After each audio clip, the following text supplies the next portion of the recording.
Hey everyone, I am Harshpreet और आप देख रहे हैं लॉ एट रीच। अगर आप इस चैनल पर नए हैं तो वीडियो को लाइक करना, चैनल को सब्सक्राइब करना और बेल आइकन दबाना बिल्कुल मत भूलिएगा। आज की इस वीडियो में हम पढ़ेंगे कल्पेबल होमिसाइड, मर्डर और culpable homicide not amounting to murder.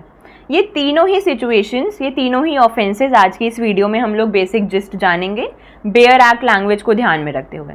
लेकिन इन ऑफेंसेस के बारे में स्टार्ट करने से पहले मैं चाहती हूँ कि दो बातें आप अपने दिमाग में रखें। कल्पेबल होमिसाइड और मर्डर दोनों में ही सामने वाला इंसान जो ये ऑफेंसेस कर रहा है, कमिट कर रहा है, उसका इंटेंशन होना बहुत ज़रूरी है कि वो डेथ कॉज करने का इंटेंशन रखता है। और दूसरा कि डेथ कॉज होनी चाहिए, जिस इंसान की डेथ कॉज करने का इंटेंशन है उसकी डेथ का कॉजेशन भी होना चाहिए, तभी वो इंसान इन ऑफेंसेस के परव्यू में गिरेगा। तो बिना टाइम वेस्ट करते हुए हम लोग सेक्शन 100 ऑफ भारतीय न्याय संहिता जो डिफाइन करता है ऑफेंस ऑफ कल्पेबल होमिसाइड, उससे स्टार्ट करते हैं।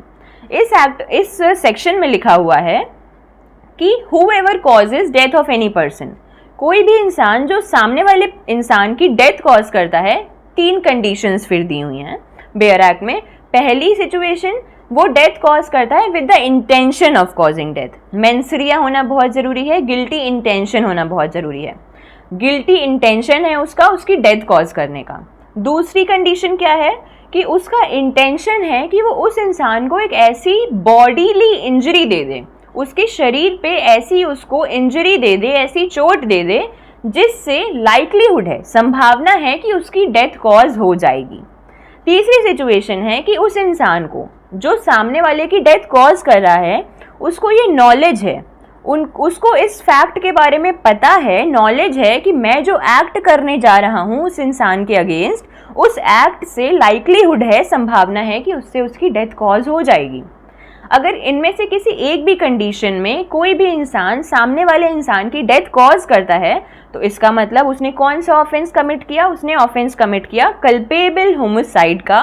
किस सेक्शन के अंडर? सेक्शन 100 ऑफ भारतीय न्याय संहिता। इसकी पनिशमेंट दी हुई है सेक्शन 105 ऑफ भारतीय न्याय संहिता में। इस सेक्शन में 3 एक्सप्लेनेशंस भी हैं जो मैं यहाँ साइड में मेंशन कर दूंगी, आप वीडियो को पॉज करके पढ़ लेना आराम से। और क्योंकि इस वीडियो में हम लोग मेनली ऑफेंसेस का मीनिंग क्या है, इन ऑफेंसेस से हम समझते क्या हैं, और जो बच्चों को यूजुअली कन्फ्यूजन होता है कि कल्पेबल होमिसाइड और culpable homicide not amounting to murder क्या है, और ये कॉम्पिटिटिव एग्जाम्स के लिए भी बहुत ज़रूरी है विदाउट एनी डाउट, उसको हम लोग डिस्कस करेंगे। ठीक है, तो अब हम लोग आते हैं दूसरे ऑफेंस पे जो डिफाइंड है सेक्शन 101 ऑफ भारतीय न्याय संहिता, जो है मर्डर। इसमें क्या कहा गया है कि जो भी इंसान सामने वाले इंसान की डेथ कॉज करता है इन 4 कंडीशंस में, फर्स्ट उसका इंटेंशन है डेथ कॉज करने का। पिछले सेक्शन की तरह इसमें भी डेथ का इंटेंशन होना बहुत ज़रूरी है। यहाँ पे भी जो भी इंसान सामने वाले इंसान की डेथ कॉज करता है, इंटेंशन रखते हुए, गिल्टी इंटेंशन रखते हुए उसकी डेथ कॉज करने का। दूसरी कंडीशन है कि वो इस इंटेंशन से सामने वाले इंसान को कोई बॉडीली इंजरी कॉज कर रहा है कि उस इंजरी से उसकी डेथ हो सकती है, उस हार्म से, जो वो उसको हार्म कॉज कर रहा है उससे उसको नॉलेज है कि लाइक्लीहुड है उसकी डेथ कॉज करने का। इंटेंशन से वो बॉडीली इंजरी कॉज कर रहा है और बॉडीली इंजरी कॉज करने के बाद उसको नॉलेज है कि वो जो हार्म कॉज कर रहा है सामने वाले इंसान को, उससे डेथ होने की लाइक्लीहुड है, डेथ होने की संभावना है। इसमें एक ही कंडीशन में इंटेंशन और नॉलेज दोनों होना चाहिए। तीसरी कंडीशन है कि वो इंसान जो सामने वाले इंसान की डेथ कॉज कर रहा है उसका इंटेंशन है उसको ऐसी बॉडीली इंजरी कॉज करना, उसका इंटेंशन है उसको ऐसी बॉडीली इंजरी कॉज करना जिससे सफिशिएंट कोर्स ऑफ नेचर में, मतलब ऑर्डिनरी कोर्स ऑफ नेचर है, मतलब नेचुरल सर्कमस्टांसेस में वो बॉडीली इंजरी काफ़ी है, वो सफिशिएंट है कि वो सामने वाले की डेथ कॉज कर सकती है। मान लीजिए हमने किसी के सर पे हथौड़ा मार दिया, तो ये बॉडीली इंजरी सफिशिएंट है अपने आप में कि वो सामने वाले की डेथ कॉज कर देगी। तो थर्ड कंडीशन यही है।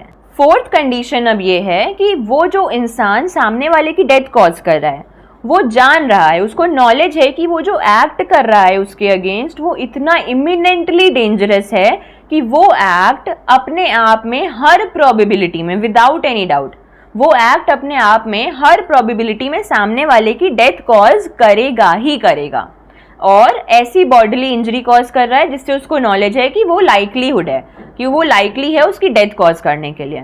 अगर इन चारों में से किसी भी एक भी कंडीशन में फॉल करते हुए अगर वो आदमी सामने वाले आदमी की डेथ कॉज कर देता है, इसका मतलब उसने मर्डर कमिट किया है। और मर्डर की पनिशमेंट दी हुई है सेक्शन 103 ऑफ भारतीय न्याय संहिता 2023। अब आता है इस वीडियो का सबसे इम्पॉर्टेंट पार्ट। उसमें क्या हम सीखेंगे कि कल्पेबल होमिसाइड क्या होता है, मर्डर कहाँ होता है, और culpable homicide not amounting to murder क्या होता है। बेसिक कंसेप्चुअल चीज़ है, ध्यान से समझिएगा। पहले मैंने आपको कल्पेबल होमिसाइड बताया सेक्शन 100 ऑफ भारतीय न्याय संहिता में, जिसमें 3 कंडीशंस होनी चाहिए। उसमें अगर आपका जो भी आपने एक्ट किया है वो फॉल करेगा तो इसका मतलब आपने कल्पेबल होमिसाइड कमिट किया है। आप इमेजिन करिए यहाँ पे एक डब्बा है जिसमें सेक्शन 100 की 3 कंडीशंस हैं, वो सेटिस्फाई हो रही है, it means you have committed culpable homicide. फिर आते हैं सेक्शन 101 में, यहाँ पे एक डब्बा है, इसकी 4 कंडीशन सेटिस्फाई हो रही हैं, it means you have committed murder. अब culpable homicide not amounting to murder कहाँ से आया? एग्जाम में तो यही पूछा जाता है सबसे ज़्यादा। तो ये यहाँ से आया कि मर्डर सेक्शन जो है 101, इसमें 5 एक्सेप्शंस दिए हुए हैं। तो पहले तो देखिए कि जो भी सेक्शन, जो भी आपका एक्ट कल्पेबल होमिसाइड में होगा, अगर वो कल्पेबल होमिसाइड की कंडीशंस में फॉल कर जाता है तब तो वो वहीं पे उसको, जो भी इंसान कमिट करे उसको वहीं की पनिशमेंट हो जाएगी। लेकिन अगर वहाँ की कंडीशन सेटिस्फाइड नहीं हो रही हैं तो जो जज होगा या लॉयर होगा, एडवोकेट होगा, वो चेक करेगा कि वो सेक्शन 100 की कंडीशंस में सेटिस्फाई हो रहा है कि नहीं। अगर वहाँ हो गया इट मीन्स उसने मर्डर किया है। लेकिन वो वाला एक्ट कल्पेबल होमिसाइड से चलते हुए, मर्डर से चलते हुए अगर मर्डर के एक्सेप्शंस में आके गिर जाता है, अगर कोई भी एक्ट मर्डर के एक्सेप्शंस तक पहुंच गया तो इट मीन्स वो किसके परव्यू में आ गया? इट मीन्स कल्पेबल होमिसाइड के पास वो वापस चला गया। अगर कोई भी एक्ट मर्डर के एक्सेप्शंस में आ गया तो उसको माना जाएगा कि वो कल्पेबल होमिसाइड ही है। लेकिन इसको culpable homicide not amounting to murder क्यों कहा जाता है? क्योंकि ये पूरा सफ़र तय कर गया है। अगर वो केवल पहले ही कल्पेबल होमिसाइड की कंडीशंस में फॉल कर जाता तब तो वो केवल कल्पेबल होमिसाइड होता। लेकिन जो एक्ट कल्पेबल होमिसाइड से चल के मर्डर में नहीं सेटिस्फाइड हुआ, मर्डर के एक्सेप्शंस में जाके सेटिस्फाई हुआ, इसका मतलब वो वापस घूम के कल्पेबल होमिसाइड के पास चला गया। उन जो 5 एक्सेप्शंस में अगर आपका एक्ट फॉल करेगा, आपका नहीं, कोई भी इंसान जो भी ये ऑफेंस कमिट करेगा, जो ये एक्सेप्शंस में फॉल करेगा, उन ऑफेंसेस को बोला जाता है culpable homicide not amounting to murder. Basic conceptual gist इस सेक्शंस की यही ही है, आपसे इंटरव्यूअर यही ही पूछेगा। अब वो 5 एक्सेप्शंस कौन से हैं वो हम लोग जानते हैं बारी बारी। अब वो 5 एक्सेप्शंस ये हैं। पहला, ग्रेव एंड सडन प्रोवोकेशन। अगर सामने वाला इंसान आपको प्रोवोक कर रहा है और वो प्रोवोकेशन इतना ग्रेव है और सडन है कि आप अपने पूरे मेंटल सेंसेस खो देते हैं, तो उस सिचुएशन में आपने culpable homicide not amounting to murder commit किया। दूसरा ये है, अगर आप अपनी right to private defence exceed कर देते हैं। तीसरा, अगर कोई पब्लिक सर्वेंट गुड फेथ में अपनी लीगल पावर एक्सीड कर देता है।